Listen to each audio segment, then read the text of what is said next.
Billions of people deal with nail-biting habits at some point in their lives. Many go to great lengths to try to stop, employing strategies like rubbing toothpapers on their cuticles, wearing gloves all day, dipping their hands in salt, and envisioning bacteria crawling on their fingers. And while not all of us are nail biters, most of us do have a habit we like to kick. So what's the best way to break one? Scientists define habits as behaviors that are performed regularly and cued subconsciously in response to certain environments, whether it be a location, time of day, or even an emotional state.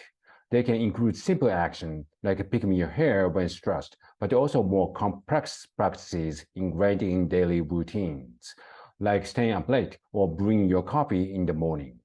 If you do something frequently without much deliberation, then it's like a habit.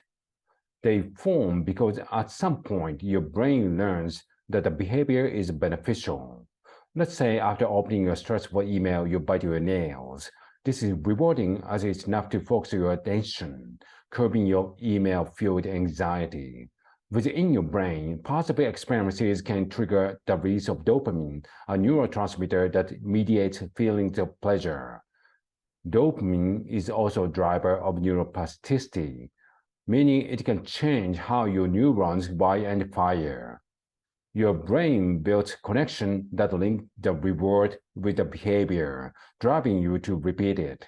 It also starts associating the behavior with the other cues, like your environment. Eventually, all it takes is the context of sitting at your desk to subconsciously trigger a nail-biting habit. No stressful email or sense of relief required. Once established, these cue behavior reward loops work fast, outpacing the decision-making process. You may find yourself engaging in a habit before you have a chance to notice a stop. But this can be a good thing because not all habits are bad. They are stored memories of what's worked in the past, which allow you to take swift action in the present. One study estimates that on average, people spend more than 40% of their days performing regularly repeated behaviors, while their minds are occupied with other thoughts.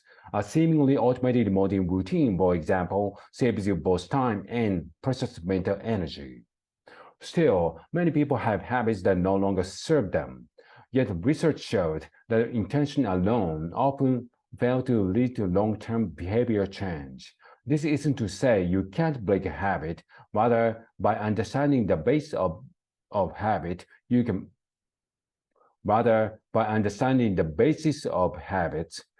create better plans for changing them. For example, we know habits are often cued by environments and routines. Lying in bed may cause you to endlessly scroll through your phone, or watching TV on the couch may lead you to grab a sugary snack. One of the most effective ways to manage behavior is to identify these locations or time of day. Then try to modify them by changing your routine or creating obstacles that make it more difficult to perform the habit in that space. Moving, switching jobs, and even starting a new schedule are particularly great times to break a habit or build a new one. One 2005 study tracked university students' exercising, reading, and TV watching habits before and after they transferred schools. When students were no longer around old environments and routines, their habits, even the strong ones, significantly changed.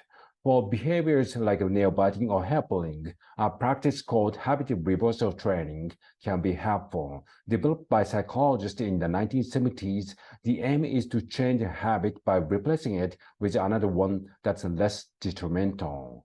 The training requires you to analyze and understand your habit cues so you can effectively intervene at the right times. For example, if you tend to bite your nail at work,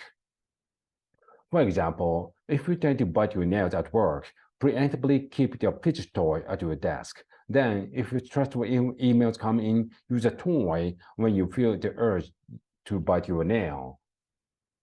Breaking a habit takes time, so remember to give yourself grace or have patience through the process.